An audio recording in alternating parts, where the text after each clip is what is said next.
Now, with reference to the extended control of armed groups over the original lands in which IDPs have been displaced, like I said earlier, this is very critical to the peace process. And let's say, looking at Nigeria's situation, for instance, I've had, some statements that, are very, very difficult to be able to properly process. I've had people talk about reprisal attacks, that the Fulani headsmen are engaging in reprisal attacks, against the settled people. And that's the reason why there's a vicious circle, of violence. Now, there's certain logic that usually, when they are brought to bear, it seems to bring common sense to play and makes things a little bit more easier to understand. Now, when you look at the situation that some people have raised, calling it reprisal attacks, the question you want to ask is, the people in question, the Fulani headsmen and the sedentary farmers, who is more likely, to be seated, to be settled, and to have trouble come to them? The sedentary farmers, because they don't move around. So if they have a problem with somebody that moves around, it is more likely that that person moved to their own location and created the problem. This is just basic logic. Let me ask this question, for instance. What possibility, what's the amount or level or percentage of possibility in which a sedentary farmer in the Middle Belt would travel thousands of miles to Sokoto, for instance, and then attack Fulani headsmen, in which they will now need to travel all the way from Sokoto down to Benue State, for instance, for reprisal attacks? It doesn't make sense. That means the initial engagement was a situation whereby the headsmen traveled all the way thousands of miles from Sokoto, hundreds of miles, meets me from Sokoto, hypothetically, and created a situation with the headsmen, with the sedentary farmers, in which the need for reprisal attacks eventually arose. Right, that's the logic. That's the reason why the question of reprisal attacks, doesn't make sense. Let me put it a little bit better. Now, when you have sedentary farmers, and their livelihood constitutes in taking care of the land, farming from the land, feeding from the land, and the headsmen livelihood constitute taking care of cattle, it becomes obvious that if any conflict emerges at all between these two groups, then it is a collision between the livelihoods of the two sets. Because number one, they are separated by distance. The headsman is all the way in Sokoto there. That's where he's located. So for him to have any form of collusion with the sedentary farmer, that means that gap has to be closed by him moving his means of livelihood, which is the cattle, hundreds of miles across land, and then colluding with the livelihood of the sedentary farmer, which is the land. So there is a clash between the cattle and the land, because that is the primary point in which the conflict sparks off. The conflict, the supposed conflict that now needs a reprisal. That's the second logic. The third logic is this: how did the initial attack emanate that now needed a reprisal attack? Let's say, for instance, a farmer is sitting, quietly tending his farm. Why would he, for any reason at all, need to attack a Fulani headsman? There is no logical reason why he needs to attack a Fulani headsman. So the original attack would not likely have come from the initial provocation is not likely to have come from the sedentary farmer. So the initial provocation is most likely supposed to have come from the traveling herdsman who came all the way long distance to meet the sedentary farmer where he is, thereby creating the initial provocation by using his own livelihood to collide with the livelihood of the farmer, the cattle colliding with the farmland.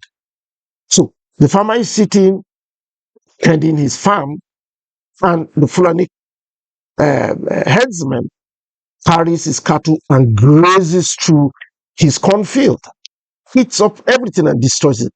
That is most likely the provocation, because the farmer is not likely to just look at cattle, you know, passing along, just has nothing to do with his farm, and then decide to attack the Fulani herdsmen and then kill them. There is no reason. There is no logic in that form of attack. The most likely logic is the collision of the two forms of livelihood. And the provocateur, permits me to use the French conception of that word, is more likely to have come from the herdsman. And then the farmer engages by protecting his farmland.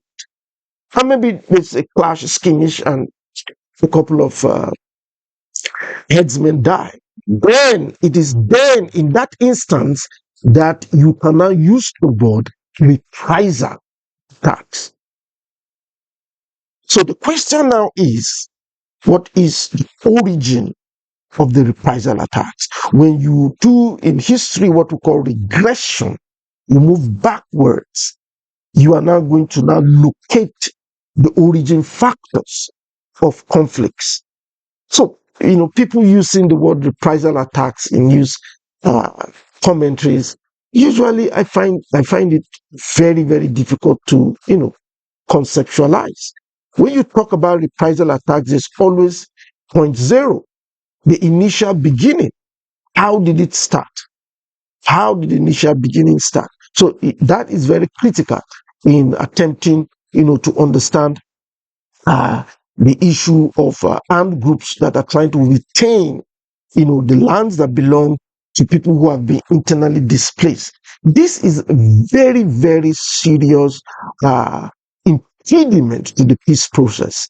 There are certain narratives, that when they are engaged with in the peace process are not likely to advance the process, of reaching peace and reconciliation, but rather they are more likely, to perpetuate, misunderstanding in the peace process, such that negotiations are not likely to, amount to anything. So I don't think, people, academics or otherwise, should be engaging with the concept of reprisal attacks, from the farmers as being the origin, of the problem. No, that's not the state. That's not the actual state of affairs. Now, when you look at the method of the supposed reprisal attacks that have been, engaged with in the Middle Belt, there is scorched earth policy. And for all of us in strategic studies, we understand what a scorched earth policy means. When you engage in conflict and you use a scorched earth policy, the likelihood of what you want is usually in the region of completely obliterating a group. You don't intend for them to come back to that place. You don't intend for them to possess that place any longer. That's the reason why you use a scorched earth policy, in which you kill everybody, destroy their houses, burn down everything, so that they don't have reason. They are no longer rooted in that place. What kept them there, the resources that kept them there, is no longer there. It's wanting. So their survival in that space is highly questionable. So the likelihood of them returning back to that space, is very, very little. So the scorched earth policy is used deliberately to make sure that people never return back to the land which they have left. So for the Fulani headsmen, and terrorists, supposedly to engage in this form of a strategic battle, so to speak. The intention is not a reprisal attack. So you cannot use the word reprisal attack when somebody is using a scorched earth policy in which you completely raise down a community. You are making sure that they disengage from the root factors that usually maintain them in the community. So, because when you are dealing with a reprisal attack, you look at the actual attack and then you reciprocate in kind. That is what a reprisal attack is supposed to mean. This community killed 4 of our people. We are going to reprise and kill 4 of their people. Maybe if you are, pushing it up a notch, you may say, okay, we kill 6 or 8 of their people. That's what a reprisal attack is. You've never heard of incidences in which, what's it called? Sedentary farmers attack Fulani headsmen in Sokoto and raise down the entire community, burn down their crops, their animals, and destroy their buildings. You've never heard about it. You've never come across a situation in which the sedentary farmers go and do that.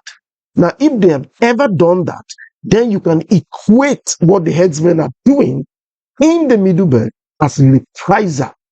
That means the same type of attacks that you engaged with against our people, we are not engaging with the same type. No, what we are seeing in the Middle Belt is very well calculated military campaigns, that are meant to actually elicit a particular distinctive response from the conflict. And that response is the complete annihilation, sacking, so to speak, use that word, of the Middle Belt, so that strip of very fertile land now becomes empty, so that another set of people are now occupied. This is the agenda.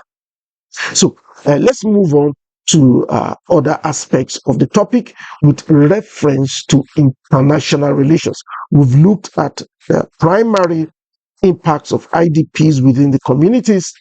We've also examined the impact of IDPs within the state structure.